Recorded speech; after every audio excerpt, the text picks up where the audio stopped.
नमस्कार, मैं हूं अनुराग चट्ठा। अयोध्या की मिल्कीपुर विधानसभा सीट पर होने वाले उपचुनाव की चर्चा चारों तरफ हो गई है। ये हॉट सीट बन चुकी है। इसके लिए बीजेपी ने अपने पत्ते खोल दिए हैं। बीजेपी ने चंद्रभान पासवान को अपना प्रत्याशी बनाया है, जो सपा के अजीत प्रसाद को चुनौती देंगे। इस तरह मिल्कीपुर उपचुनाव की लड़ाई बीजेपी बनाम सपा नहीं, बल्कि पासी बनाम पासी हो गई है। ये कहना गलत नहीं होगा। ऐसे में सवाल उठता है कि कौन है चंद्रभान पासवान, जिन्हें बीजेपी ने उपचुनाव में अपना उम्मीदवार बनाया है। इनसाइड विद अनुराग में आज हम आपको बताएंगे कि क्या है चंद्रभान पासवान का पर्सनल और सियासी बैकग्राउंड, बीजेपी ने क्यों इन्हें बनाया मिल्कीपुर से कैंडिडेट, क्या है वहां का जातीय समीकरण और बीजेपी के लिए कितनी महत्वपूर्ण है ये सीट। मिल्कीपुर विधानसभा सीट से बीजेपी ने टिकट दावेदारों में पूर्व विधायक बाबा गोरखनाथ, पूर्व विधायक रामू प्रियदर्शी, जिला महामंत्री राधेश्याम, अनुसूचित जाति मोर्चा के कोषाध्यक्ष चंद्रकेश रावत और चंद्रभान पासवान शामिल थे। इसके अलावा सुरेंद्र कुमार रावत भी चुनाव लड़ने की फिराक में थे। बीजेपी ने तमाम मंथन और विचार विमर्श के बाद बाबा गोरखनाथ के बजाय चंद्रभान पासवान को मैदान में उतारा है। आखिर कौन है चंद्रभान पासवान? बीजेपी नेता चंद्रभान पासवान मुख्य रूप से मिल्कीपुर के रहने वाले हैं। वे मिल्कीपुर क्षेत्र के ग्राम परसौली के रहने वाले हैं। इनके पिता का नाम राम लखन है। शुरुआती पढ़ाई उन्होंने रुदौली में की और उसके बाद फैजाबाद के साकेत विश्वविद्यालय से एमकॉम और एलएलबी की पढ़ाई की थी। वह पेशे से अधिवक्ता हैं। उनकी पत्नी कंचन पासवान 2 बार से रुदौली से जिला पंचायत सदस्य हैं। पासवान पिछले 2 वर्षों से मिल्कीपुर विधानसभा सीट पर सक्रिय थे। इस समय चंद्रभान पासवान भाजपा जिला कार्य समिति के सदस्य भी हैं। पासी समाज से आते हैं चंद्रभान। समाजवादी पार्टी के अजीत प्रसाद की तरह ही चंद्रभान पासवान युवा नेता हैं। अजीत प्रसाद की तरह ही चंद्रभान भी पासी समाज से हैं। चंद्रभान पासवान के पास राजनीति का अनुभव है, क्योंकि वे 2 बार रुदौली से जिला पंचायत सदस्य रहे हैं। मौजूदा समय में उनकी पत्नी भी जिला पंचायत सदस्य हैं। साड़ी के व्यापार में सक्रिय है पूरा का पूरा परिवार। चंद्रभान पासवान का परिवार मुख्य रूप से सूरत में व्यवसाय करता है। इनका पूरा परिवार साड़ी के व्यापार में सक्रिय है। परिवार के लोग रुदौली में भी साड़ी का कारोबार करते हैं।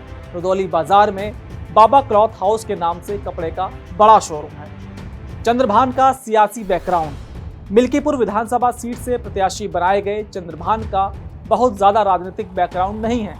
उनके पिता बाबा राम लखन पासवान गांव परसौली के ग्राम प्रधान रह चुके हैं, लेकिन परसौली नगर पालिका का हिस्सा बन गया है। ऐसे में राम लखन ने निकाय चुनाव लड़े, लेकिन कभी जीत नहीं सके। हालांकि चंद्रभान पासवान की पत्नी कंचन पासवान रुदौली से जिला पंचायत सदस्य हैं। वो दूसरी बार जिला पंचायत सदस्य हैं।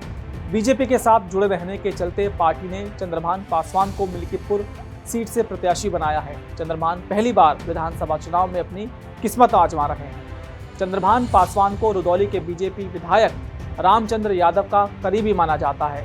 इसके अलावा फैजाबाद के सांसद रहे लल्लू सिंह के साथ भी उनके रिश्ते काफ़ी नज़दीकी थे। माना जाता है कि रामचंद्र यादव और लल्लू सिंह के करीब होने का उन्हें लाभ मिला है और बीजेपी ने उन्हें मिल्कीपुर सीट से उम्मीदवार बनाया है।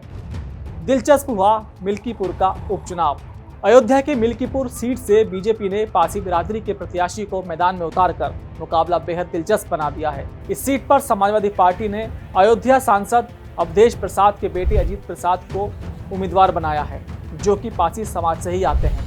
मिल्कीपुर सीट पर कांग्रेस और बसपा ने प्रत्याशी न उतारने का फैसला लिया है। लिहाजा इस हाई प्रोफाइल सीट पर सीधी टक्कर समाजवादी पार्टी और बीजेपी के बीच में ही है।